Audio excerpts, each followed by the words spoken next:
अस्सलाम वालेकुम स्टूडेंट। आज आप सीखेंगे फोर्स के बारे में। तो सबसे पहले पुश और पुल इज कॉल्ड फोर्स। किसी चीज़ को धक्का देना या किसी चीज़ को खींचने को फोर्स कहते हैं।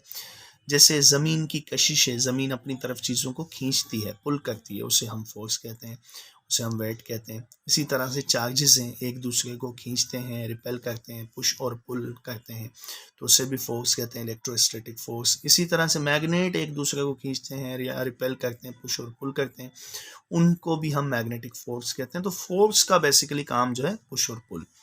उसके बाद दूसरी डेफिनेशन ये भी आती है 9 matric first year inter level पर। Force is an agent which can change or tends to change. हम कह सकते हैं कि फोर्स जो है एक एजेंट है, एक नुमाइंदा है जिससे हम काम ले सकते हैं या कोशिश करते हैं। फोर्स को ट्राई भी कहा गया है। टेंड्स, जैसे आप दीवार पर फोर्स लगा रहे हो, दीवार को आपने चेंज तो नहीं किया, उसकी पोजीशन चेंज नहीं की, लेकिन आपने कोशिश की, तो tends to change. The speed of object, हम जो है चीज़ों की रफ्तार को चेंज कर सकते हैं फोर्स की मदद से, जैसे कम ज़्यादा कर सकते हैं। कोई चीज़ है, साइकिल चलती हुई आ रही है, आपने उसे धक्का लगाया, फोर्स लगाई, तो वो तेज़ी से चलने लगी, या आपने साइकिल को रोक दिया, तो स्पीड को हम कम ज़्यादा कर सकते हैं फोर्स की मदद से। इसी तरह से डायरेक्शन को भी चेंज किया जा सकता है। एक बॉल आपकी तरफ आ रही है, आपने उसे हाथ मारा या बैट से हिट किया तो दूसरी तरफ भेज दिया। इस तरह से आती हुई चीज़ की हम डायरेक्शन को अपने हिसाब से कंट्रोल कर सकते हैं फोर्स की मदद से। उसके बाद स्टेट ऑफ ऑब्जेक्ट, स्टेट हालत, रेस्ट या मोशन में हो कोई चीज़, अगर रेस्ट है तो उसे मोशन में लाया जा सकता है फोर्स की मदद से। आप रुकी हुई चीज़ को चला सकते हैं, चलती हुई चीज़ को रोक सकते हैं, तो फोर्स की मदद से। शेप ऑफ ऑब्जेक्ट, चीज़ों को तोड़ फोड़ कर फोर्स की मदद से, हथौड़ी की मदद से आप जो है चीज़ों के शेप को चेंज कर सकते हैं। जैसे आपके पास जो है कोई टीन का डब्बा हो, उसे हम जो है, या स्प्रिंग हो, आप उसे दबा देते हैं, टीन के डब्बे को आप हथौड़ी से अगर मारते हैं तो उसका शेप चेंज हो जाता है। या फोर्स की मैथमेटिकल डेफिनेशन ये भी होती है, product of mass and acceleration is called force. Force को हम यूं भी डिफाइन किया करते हैं, mass multiply by acceleration, force denoted by F. Formula है फोर्स का, F is equal to m a, mass multiply by acceleration. जैसे अब इसके यूनिट की तरफ आते हैं, इट्स एसआई यूनिट इज, देखो मास का यूनिट किलोग्राम है, एक्सेलरेशन का यूनिट मीटर पर सेकंड स्क्वायर है, तो केजी मीटर पर second square is equal to 1 newton. The SI unit of force is newton. Newton जो है एसआई यूनिट है फोर्स का, जो बराबर होता है केजी मीटर पर सेकंड स्क्वायर के, ये इसकी एक्सपेंडेड फॉर्म है। Other units, dyne is the unit of force in CGS system. CGS system में फोर्स का यूनिट डाइन है। इसको आप जो है देख सकते हैं किस तरह से, F is equal to m a, और मास को ग्राम में मेजर करते हैं सीजीएस सिस्टम में, एक्सेलरेशन को सेंटीमीटर पर सेकंड स्क्वायर में, ग्राम सेंटीमीटर पर second square is equal to 1 dyne. उसके बाद हमारे पास क्या होता है, pound. Pound in FPS system, the unit of force. Force का यूनिट जो है पाउंड है एफपीएस सिस्टम में। अच्छा, उसके बाद 1 न्यूटन जो है अगर डाइन में देखा जाए तो 10 पावर 5 डाइन के इक्वल होता है 1 न्यूटन, क्योंकि जैसे हमारे पास केजी में जो है एक 1000 ग्राम होते हैं, और हमारे पास मीटर में 100 सेंटीमीटर होते हैं, 2 जीरो सेंटीमीटर के, 3 जीरो जो है केजी वाले, तो 10 पावर 5 डाइन बनता है। अच्छा, उसके बाद अगर 1 डाइन देखा जाए तो 10 पावर 5 को इस तरफ ले आए तो 10 पावर -5 हो जाता है।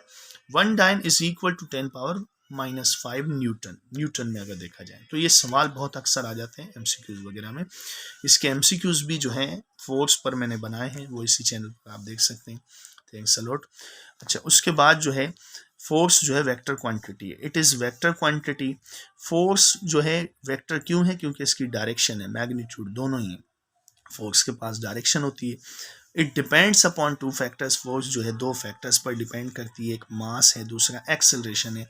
अब फॉर्मूले में आप देख सकते हैं मास और एक्सेलरेशन दोनों ही हैं।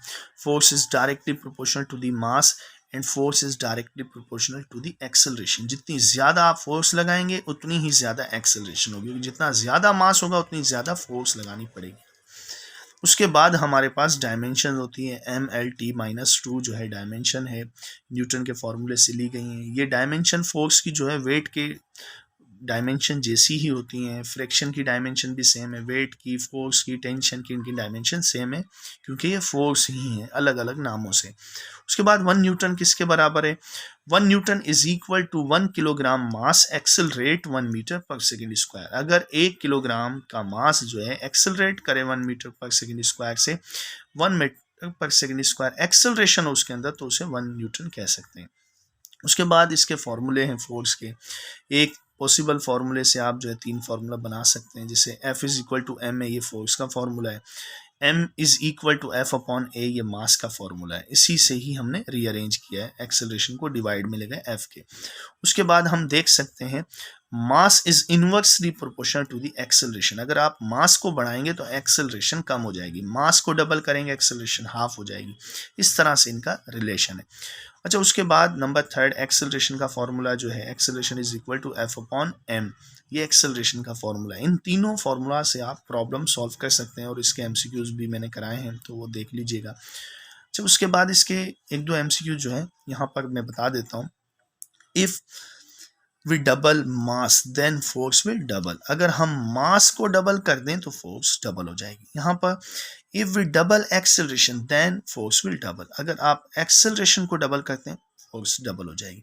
If we double mass and acceleration both then force increases 4 time. आप ये वैल्यूज जो है इसमें रखकर कर सकते हैं, देख सकते हैं ये फोर्स जो है 4 टाइम इंक्रीज होगी अगर हम मास को और एक्सेलरेशन को दोनों को ही डबल कर दें। उसके बाद ये वाला सवाल भी आ जाता है, इफ मास विल डबल। अगर हम मास को डबल कर दें देन एक्सेलरेशन बिकम्स हाफ। अगर हम मास को डबल करें तो एक्सेलरेशन हाफ होगी। ये इनका इनवर्स रिलेशन है। तो थैंक्स फॉर वॉचिंग। इंशाल्लाह फिर जो है मिलते हैं एमसीक्यूज के साथ, और आप इस टॉपिक पर फोर्स पर एमसीक्यूज जरूर देखिएगा। थैंक्स, अल्लाह हाफिज।